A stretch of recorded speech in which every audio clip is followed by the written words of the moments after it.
얼마 전에 그 사모님이 부엌에서 나를 불러요. 이리 좀 와보세요. 부르는 분위기가 좋지를 않아. 그래서 왜? 뭔데? 그랬지. 그랬더니 당신은 왜 나한테는 이런 거 이렇게 하지 말라고 하고 내가 또 그렇게 할 때는 사람이 왜 그러냐, 그게 그렇게 안 되냐 하면서 뭐라고 하면서 왜 내가 이런 거 이렇게 하지 말라고 하면 내 말은 귀담아 안 듣고 또 그렇게 하는가요? 당신은 왜 그래요? 이러는 거야. 그 문제는 사모님이 그렇게 따지는데 나는 내가 뭘 잘못했는지 생각이 안 나. 나한테 뭘 하지 말라고 했지? 생각이 안 나는 거예요. 그러니까 아니, 당신이 하지 말라고 한 게 뭔데? 말을 해, 말을. 그래서야 얘기하는 거예요.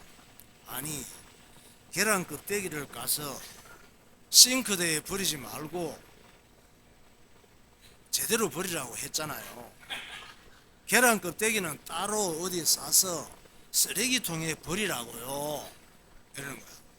그래 내가 그랬지. 아니, 계란 껍데기를 음식 쓰레기를 같이 버릴 때 음식 쓰레기로 같이 버리면 되지. 왜 그렇게 번거롭게 살아야 되는데? 그래서 그랬더니 사모님도 아니, 계란 껍데기나 생선가시나 고기 뼈다구는 음식 쓰레기에 버리면 안 돼요. 음식 쓰레기는 동물들이 먹을 수 있는 것만 버려야 된다고요. 이러는 거예요. 그래서 또 내가 아니, 음식 쓰레기에 그렇게 신경 쓰고 버리는 사람이 어디 있냐? 어? 우리만 그렇게 버린다고 될 일이냐? 이랬더니 사모님 아 참, 우리라도 그렇게 버려야지요. 하여튼 앞으로는 싱크대에 버리지 마세요. 이러더라고. 참, 계란 껍데기 한 개 까서 싱크대에 버렸다가 오원영 부부 갈등 상담 프로에 출연할 뻔했어요. 이 오원영 부부 갈등 상담 프로에 출연한 개그맨 부부가 있습니다. 그 부부가 한 봐봐요. 저 두 사람이 부부예요. 나는 얼굴은 그렇게 익지 않은데 어쨌든 뭐요 근래 개그맨인지 모르겠는데 결혼을 참 기대를 하고 있는데 결혼 나는 해서 사는 삶이 지옥 같았다는 얘기지. 그래서 부부 갈등 상담 프로에 나온 거예요. 남편 개그맨의 그 김찐 씨래. 김찐. 진도 아니고 찐이래. 그러니까 어떤 봉사 활동에서 저 아내 될 사람을 보고 첫눈에 반했대요. 그래서 프로포즈를 해서 몇 번 만났다는 거지. 그런데 만나보니까 저 김진 씨가 가진 건 없고 뭐 내놓을 건 없는데 사람이 너무 재밌더라는 거야. 그 사람이 재밌으니까 개그맨도 했겠지. 그래서 생각을 했대. 저 와이프가 아, 이 사람하고는 원룸에서 살아도 즐겁겠구나 싶더래요. 하도 재밌어가지고 속은 거지. 그 결혼하고 보니까 사람이 너무 잔소리가 많더래. 그리고 고마운 걸 모르고 불평불만이 그렇게 많더래요. 그러니까 결혼은 다 속아서 하는 거예요. 너무 많이 알고 나면 하기 어려워. 이 부부가 오원영 부부 상담 프로에 출연했는데 어떤 판정을 받았느냐? 김진 씨가 성인 ADHD라는 진단을 받은 거예요. 그 ADHD라고 하는 것은 사람이 안정되지 못하고 산만하고, 혹시 여러분들도 안정되지 못하고 산만하고 충동성을 보이는 장애래. 이런 사람이 있으면 나는 ADHD 장애가 아닌가 좀 생각해 볼 필요가 있어. 그래서 이 사람이 또 생각을 깊이 하기 전에 말이나 행동이 빠르다는 거야. 그게 장애예요. 여러분도 생각을 깊이 진지하게 하고 순서를 정하고 생각을 정리를 하고 이렇게 안 하고 말이나 행동이 빨리 나오는 사람 있잖아요. 이 사람은 장애인이야. 그래서 그리고 또 뭔가 문제가 있을 때 ADHD는 안절부절하지 못하고 굉장히 불안해한대요. 그리고 뭔가를 지적을 해도 잘 고쳐지지 않는 장애래요. 혹시 이런 분들 계시면 나도 ADHD 장애인이구나 생각을 해서 이걸 알고는 있어야 돼. 그러면 이 사람이 왜 이런 문제가 왔을까? 상담이 계속되면서 어린 시절 이야기가 나온 거야. 거의 어릴 때 인격이 형성됩니다. 알고 보니까 김 씨가 어렸을 때 불행한 가정사가 있었던 걸 알게 된 거예요. 사람은 어릴 때 평생 살아갈 인격이 형성되는 거예요. 만들어지는 거야. 김진 씨는 부모님이 늘 많이 다투셨대요. 그리고 김 씨가 9살 때는 부모님이 깨질 상황이 돼서 이 자기 아들 김진에게 얘기를 했대. 너는 차라리 보육원에 가서 살면 안 되겠냐 이렇게 얘기했대. 뭐 그럴 수가 있지. 이제는 뭐 깨질 상황이니까 얘를 어떻게 어린 애를 처리를 해야 되니까 뭐 서로 애를 안 데리고 가려고 하면 보육원에 보내고 싶은 생각이 있겠지. 그런 가운데 애가 얼마나 정서적으로 불안하고 또 스트레스를 받았는지 틱 장애가 생겼대. 이 김진 씨가 생긴 틱 장애는 눈을 깜빡거리는 거래요. 눈을 깜빡거릴 수 있는데 눈이 깜빡거릴 때 어쩌다가 깜빡거려야지. 늘 이러면 되겠냐? 이게 장애야. 눈을 막 계속 사람 보면 계속 이렇게 하는 거야. 그래서 틱 장애 때문에 학교에서 학교 폭력을 당했대. 그리고 딴 애들한테 자꾸 이러니까 놀리는 것 같잖아. 어떤 면에서 학교 폭력도 당하고 방송에 갔을 때 잘 웃기고 개그맨으로 합격을 했는데 방송 출연까지 그만두게 됐대요.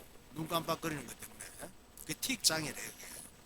그러니까 한 남자와 한 여자가 만나서 부부가 되면 이 부부를 통해서 자식이 생기잖아요. 그러므로 어릴 때 정서적으로, 인격적으로, 신앙적으로 잘 자라서 어른이 되는 것은 정말 중요한 거예요. 왜?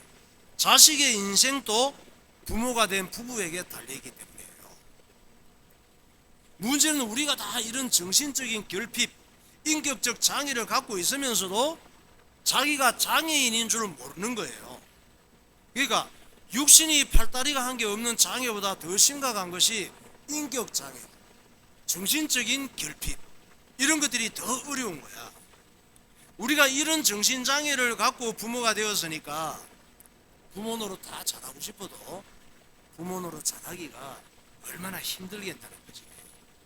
그러니까 아빠 엄마도 알고 보면 참 딱하고 불쌍한 사람들이에요. 왜? 자기 상태를 몰라. 장애 상태를 모른다니까. 그래서 하나님께서는 부부에 대해서 뭐라고 말씀하셨느냐? 돕는 배필이라고 말씀하셨어요. 창세기 2장 18절 보세요. 여호와 하나님이 이르시되 사람이 혼자 사는 것이 좋지 아니하니 내가 그를 위하여 돕는 배필을 지으리라 하시니라. 아담이 모든 가축과 공중의 새와 들의 모든 짐승에게 이름을 주니라.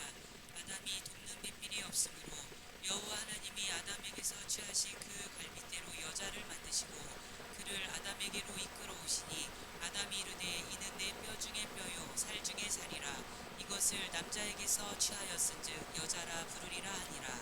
예.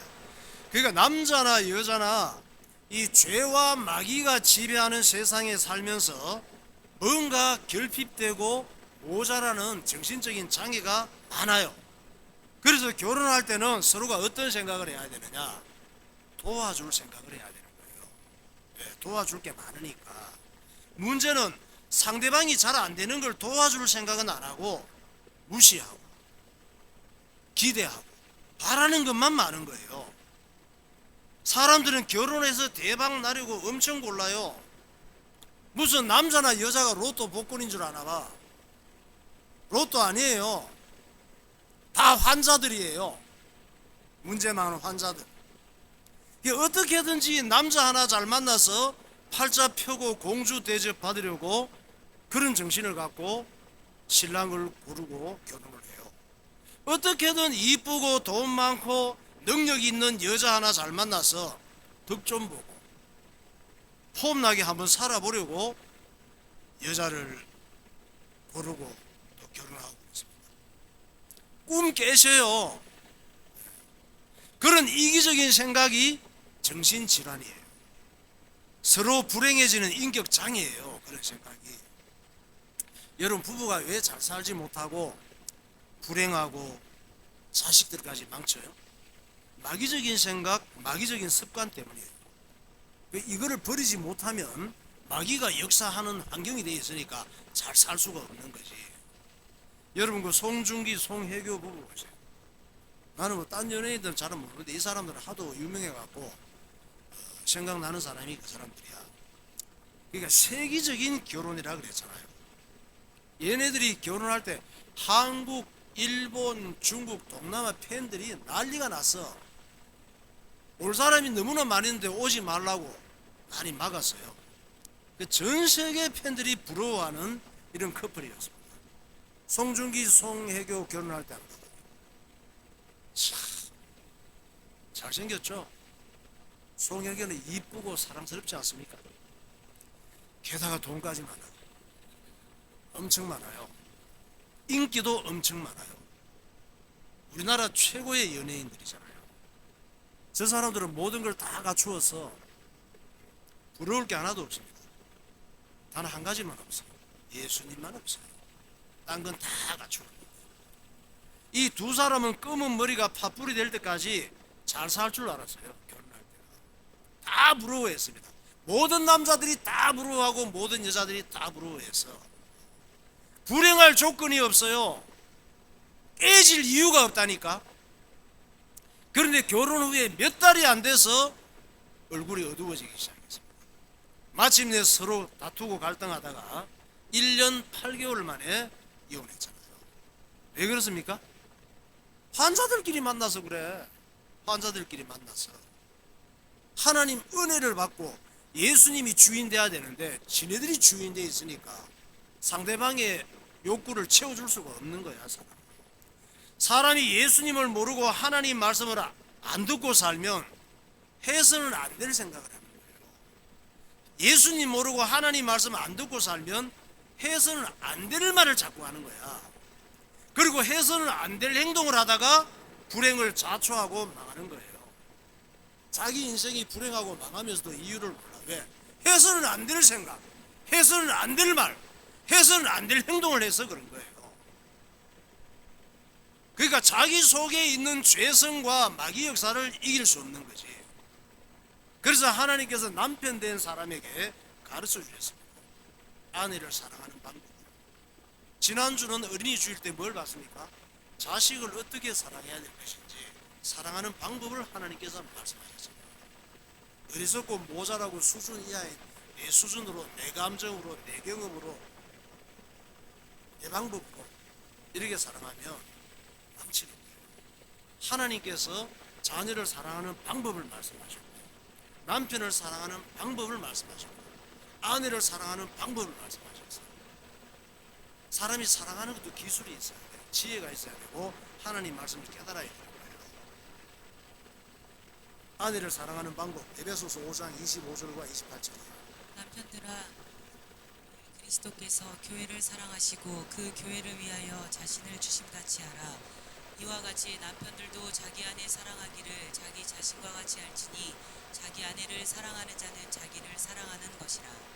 아내를 어떻게 사랑하라고 했어요? 예수님께서 교회를 사랑하시듯이, 예수님께서 교회를 사랑하시되 십자가에서 자신을 주심같이 사랑하래요. 그렇게 사랑하는 것이, 정말 그렇게 사랑하고 싶지 않지만 그렇게 사랑하는 것이 자기를 위한 것이고 자기를 사랑하는 것입니다. 알고나 있어야지. 예수님의 사랑은 어떤 사랑이에요? 이거저거 따지고 뭔가 득보려고 계산하고 내 마음에 들면 좋아하고 기분 나쁘면 막말하고 그런 사랑이 아니에요. 그런 사람은 자기를 미워하고 자기를 망치는 어리석은 사랑이란 말이에요. 우리가 예수님 같은 이런 사랑을 못할지라도 고마운 마음을 항상 가져야 돼요. 참, 나 같은 거 만나서 고생이 많고 미안하게 생각하고 그러고 살면 돼요. 딴 남자 만났으면 더 괜찮게 살 텐데, 나같이 어리석고 모자라는 거 만나서 참 고생이 많구나, 이런 마음이라도 가지고 있는 그대로 사랑해주는 마음, 주님께서 그렇게 사랑하는 방법을 말씀하신 거예요. 또 하나님께서 아내 된 사람에게 가르쳐 주셨습니다. 남편을 사랑하는 방법. 멋있고 잘생긴 것만 사랑하지 마. 그렇게 하면 안 돼. 어떻게 사랑할 것이냐. 에베소서 5장 22절. 아내들이여 자기 남편에게 복종하기를 주께 하듯하라.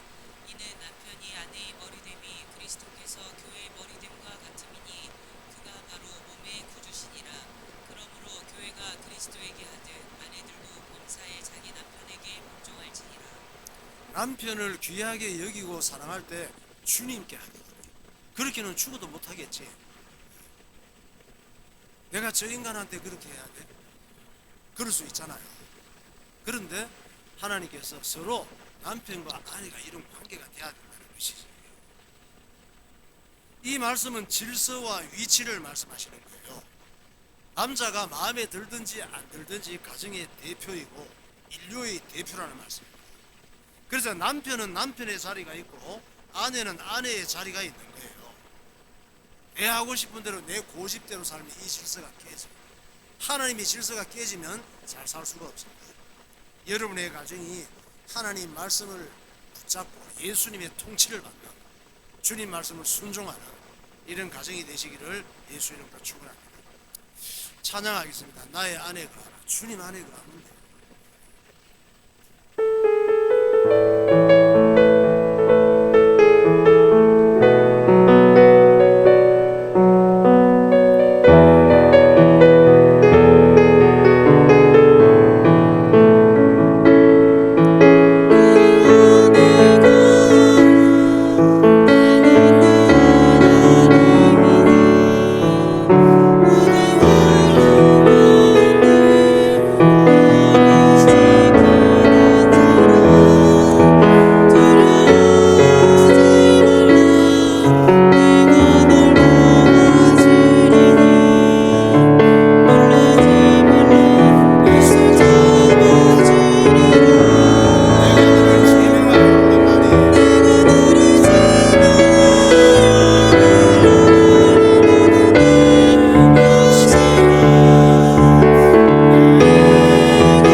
세월호 10주기 추모 행사가 있었습니다. 이때 죽은 애들의 그 부모 중에는 자식이 하나밖에 없었던 부모들이 많아요. 우리는 10년 전의 일인데 그분들의 눈물은 지금도 계속되고 있습니다. 우리는 몇 년 지나면 잊어버리잖아요. 이 부모들은 교복 입고 다니는 학생들을 보면은 마치 자기 애도 그 속에 있는 것 같아요. 이 세월호 사건은 어떤 사건이냐? 부모가 자식을 잃은 사고예요. 그런데 어떤 때는 또 자식이 부모 잃는 사고를 당할 때도 있죠. 그런데 부모가 자식을 잃었을 때 슬퍼하는 것과 자식이 부모 잃었을 때 슬퍼하는 것은 차이가 많아요. 비교 불가능해요. 그래서 하나님께서 자식을 막 사랑하라고 하지 않고 부모를 귀하게 여기고 공경하라고 명령하신 거예요. 해도 되고 안 해도 되는 것이 아니고 하나님의 명령입니다. 부모를 공경하는 것은 에베소서 6장 1절. 자녀들아 주 안에서 너희 부모에게 순종하라. 이것이 옳으니라. 내 아버지와 어머니를 공경하라. 이것은 약속이 있는 첫 계명이니 이로써 내가 잘되고 땅에서 장수하리라. 세월호에서 사고를 당한 아이들의 부모들은 애가 학교 다닐 때는 어버이날 카네이션 하나 달아주는 거 당연한 것이지, 그런데 세월호 참사 후 어버이날은 우는 날이 됐습니다. 카네이션 하나 달아줄 자식이 없는 거예요. 또 애들 중에는 자폐야, 중증장애야, 지체장애야, 시각장애야도 상당히 많습니다. 이런 애들은 부모에게 카네이션 하나 달아드릴 여력이 없어요. 그래서 전에 어떤 행사에 보니까 그 장애 아들의 부모에게 카네이션 달아주는 행사를 어떤 학교에서 했더라고요. 우리는 카네이션보다 돈을 받기를 원하잖아, 부모들이. 그런데 그 자식이 카네이션 하나 달아줄 자식이 없는 부모도 있습니다. 그래서 세상에는 부모 때문에 울고 자식 때문에 울고 울 일이 참 많아요. 세월호 그 부모들 눈물 한 번 얼굴은 나왔지만 지금 또 저 4.5 해역에 가서 부모들이 눈물을 흘리면서 자식을 생각합니다. 부모와 자식을 만나게 하신 분은 하나님이셔요. 또 부모나 자식이나 생명의 주인은 하나님이십니다. 중요한 것은 부모나 자식이나 어떤 상황에서든지 부모와 자식이 하나님 말씀을 순종하고 예수님을 붙잡고 예수님을 사랑하며 사는 것이 중요한 거예요. 살다 보면 별일을 다 당하는 거야. 우리가 생각지 못한. 하나님께서는 지금부터 3500년 전의 인물인 모세에게 십계명을 주셨습니다. 이 중요한 십계명에 부모를 사랑하고 공경하라고 명령하신 거예요. 이 십계명에 네 자식을 끔찍하게 사랑해라 이런 얘기는 없어. 그런 명령은 없는데 왜? 자식은 사랑하라고 안 해도 사랑하게 돼 있어. 그래서 부모를 공경하라는 말씀만 주신 거예요. 출애굽기 20장 12절 보세요. 내 부모를 공경하라. 그리하면 내 하나님 여호와가 내게 준 땅에서 내 생명이 길리라. 십계명은 하지 말라고 하는 게 8가지가 있어요. 사람은 애나 어른이나 하면 안 되는 짓을 정말 많이 해요. 그래서 죄인이 맞아. 하지 말라고 하는 게 많아요. 십계명에서 하라고 하는 것이 2가지예요. 첫째가 뭐예요? 1계명에서 4계명 사이에 안식일을 기억하여 거룩히 지키라. 안식일의 주인이신 예수님께서 부활하신 날이 주일날이에요. 안식 후 첫날, 오늘 주일날이야. 그 주일 예배 잘 드리라고 하는 것이 십계명 1에서 4계명 중에 하라고 하는 것 중에 하나예요. 그리고 5계명에서 10계명까지 하라고 하는 것이 하나야. 그것이 내 부모를 공경하라는 말씀이에요. 왜? 부모를 통해서 믿음을 배워야 되니까. 또 부모의 역할은 자녀들에게 어떻게 예수를 믿어야 되는지, 예배를 어떻게 드리며 살아야 되는지 가르쳐주는 역할이 부모가 해야 될 역할이기 때문에 그렇습니다. 출애굽기 20장 8절 보세요. 안식일을 기억하여 거룩하게 지키라. 엿새 동안은 힘써 내 모든 일을 행할 것이나 일곱째 날은 내 하나님 여호와의 안식일인즉 너나 내 아들이나 내 딸이나 내 남종이나 내 여종이나 내 가축이나 내 문 안에 머무는 객이라도 아무 일도 하지 말라. 이는 엿새 동안에 나 여호와가 하늘과 땅과 바다와 그 가운데 모든 것을 만들고 일곱째 날에 쉬었음이라. 그러므로 나 여호와가 안식일을 복되게 하여 그날을 거룩하게 하였느니라. 내 부모를 공경하라. 그리하면 내 하나님 여호와가 내게 준 땅에서 내 생명이 길리라. 부모를 공경하라 그랬잖아요. 부모를 공경하라 이 말은 부모님이 마음에 들 수도 있고 안 들 수도 있는데 마음에 들면 잘해드리고 내게 해준 게 많으면 잘해드리고 그게 아니에요. 그리고 계산해보고 서운하지 않을 만큼 해드리고 그게 아니에요. 내 마음에 안 들고 내게 해준 게 없어도 부모의 마음을 편하게 해드리고 힘이 없어졌을 때 노후를 잘 챙겨드리라는 말씀이에요. 여러분 어떤 부모가 부모 노릇 잘하고 싶지 않겠습니까? 모든 부모가 다 좋은 부모가 되고 싶지. 자식들에게 다 존경받고 좋은 소리 듣고 싶잖아요. 근데 그렇게 되는 게 쉬운 일이 아니에요. 얘들도 부모 돼봐. 그게 쉬운 일인가? 하나님께서는 자식 때문에 눈물을 흘리고 희생하고 마음고생하고 늘 자식한테 죄인처럼 살아가는 부모의 마음을 하나님은 너무 잘 아셔요. 그래서 그런 부모님을 이해하고 귀하게 여기고 잘 챙겨드리라는 말씀입니다. 성경에는 부모님을 정말 기쁘게 해드리는 효도가 어떤 건지 말씀하고 있습니다. 부모를 정말 기쁘게 해드리는 효도, 신명기 11장 26절에 말씀. 내가 오늘 복과 저주를 너희 앞에 두나니 너희가 만일 내가 오늘 너희에게 명하는 너희의 하나님 여호와의 명령을 들으면 복이 될 것이요 너희가 만일 내가 오늘 너희에게 명령하는 도에서 돌이켜 떠나 너희의 하나님 여호와의 명령을 듣지 아니하고 본래 알지 못하던 다른 신들을 따르면 저주를 받으리라. 어떤 게 가장 큰 효도예요? 하나님 말씀을 순종하며 살다가 하나님 복을 받는 거예요. 내 마음대로 내 생각대로 살다가 저주받고 불행하고 망하는 것이 가장 큰 불효란 말이에요. 자식이 복받고 잘되고 행복하게 사는 것이 부모의 기쁨입니다. 하나님 말씀을 명령으로 듣고 순종하고 살면 잘되게 되어 있습니다. 할렐루야. 요셉 보세요. 인간적으로 볼 때 되는 일이 없었잖아요. 요셉은 가정사가 얼마나 복잡했는지 몰라. 여러분 중에 요셉처럼 결손 가정은 없어. 부모부터 복잡했어요. 아버지 야곱은 부인을 4명이나 둔 사람이에요. 여러분 중에 엄마가 내신 사람이 있어요? 4명이나 둔 사람이라니까. 그 사이에서 아들이 12명이 태어났고 딸 1명이 태어났습니다. 이 집은 단 하루도 편할 날이 없어. 4명의 부인이 서로 경쟁했습니다. 남편 차지하려고. 그러니까 콩가루 집안이에요. 문제는 아버지가 요셉을 편애한 거야.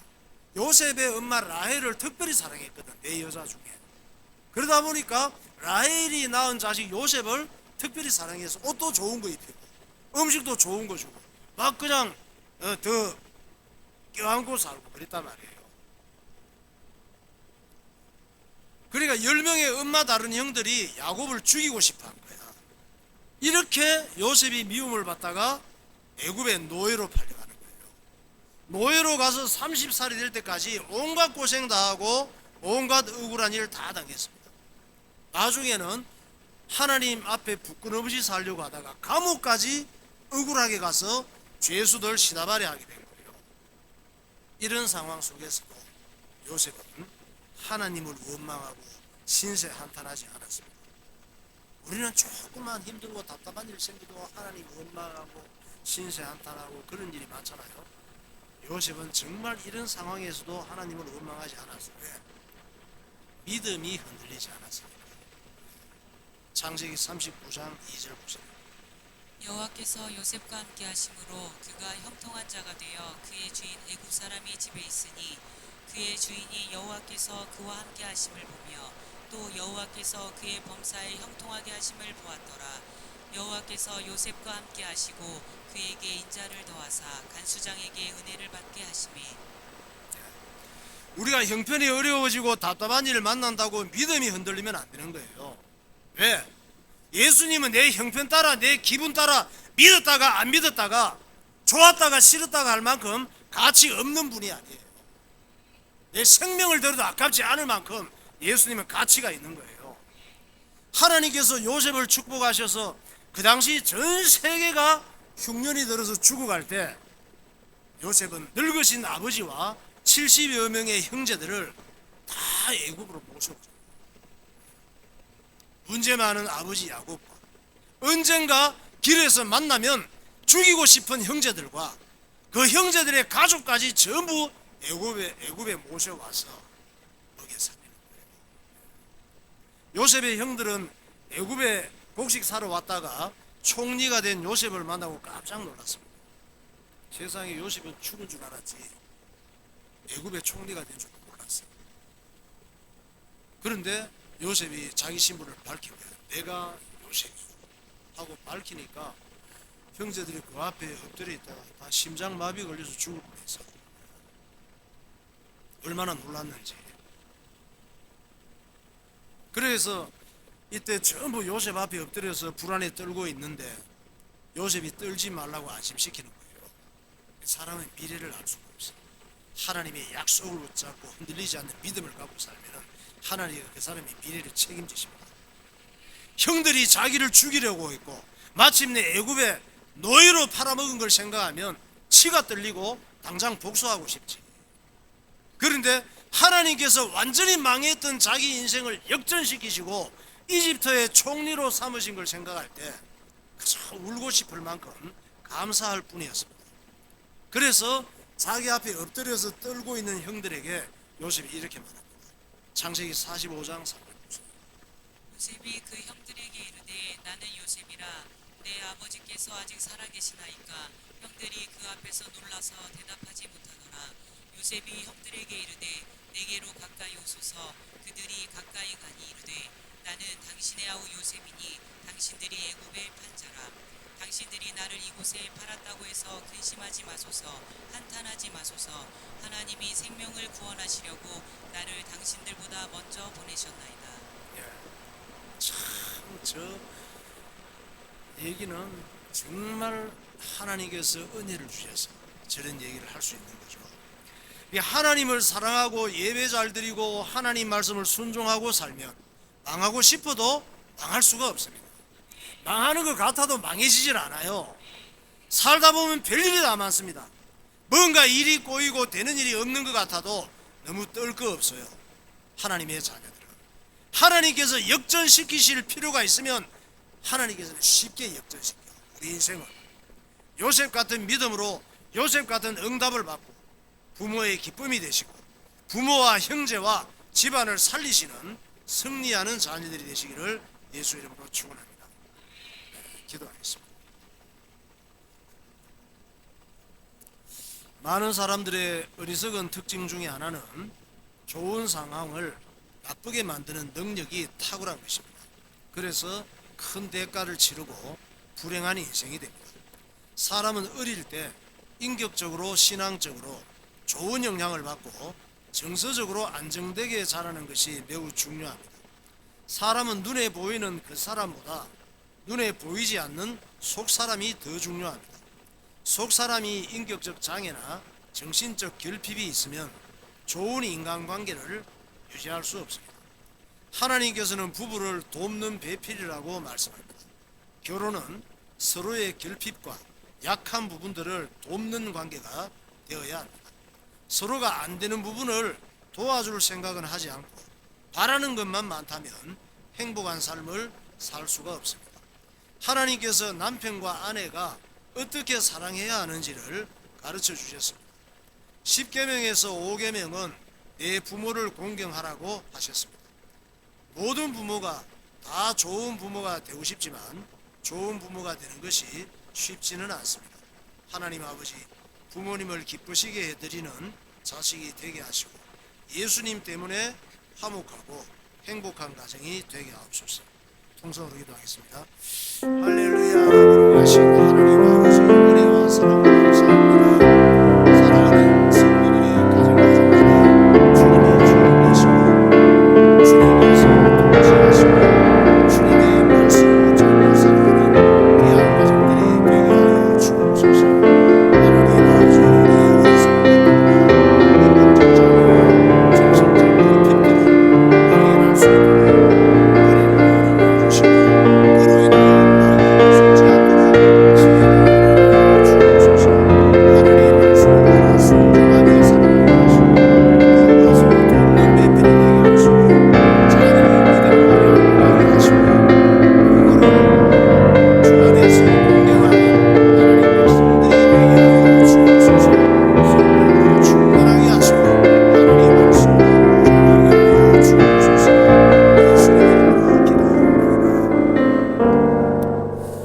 하나님 아버지, 사람 속에 또 가정 속에 죄가 들어와서 가정들이 파괴되고 참 어려운 일들이 많이 있고 자식들이 방황하고 사회가 어지럽혀지는 이 악한 시대 속에 우리의 가정들이 하나님 말씀으로 돌아가게 하시고 부부가 하나님 말씀대로 사랑하게 하시고 부모가 자식을 하나님 말씀 따라 키우게 하시고 자식이 부모를 하나님 말씀을 따라 사랑하고 공경하는 은혜가 회복되게 하여 주옵소서.